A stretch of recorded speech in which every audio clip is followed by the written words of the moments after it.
How to log out from MetaTrader 5 on PC. Hello and welcome back to our YouTube channel How to Tutorials. In today's video, I'm going to show you how you can log out from your MetaTrader 5 account on PC.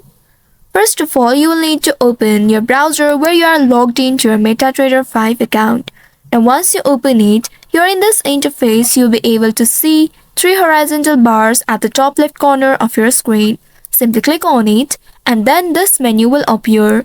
From here, you will need to select your account name. Simply click on your profile name at the top left and then a pop-up will appear. In this pop-up, here you will be able to locate sign out button.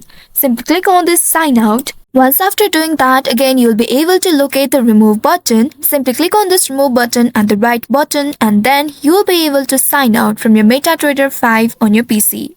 Now, in order to log into your account in the future, you will need to use your credentials and then click on this connect to account. By doing so, you'll be able to log in back to your account. So by following these steps, you should be able to log out from your MetaTrader 5 account on a PC.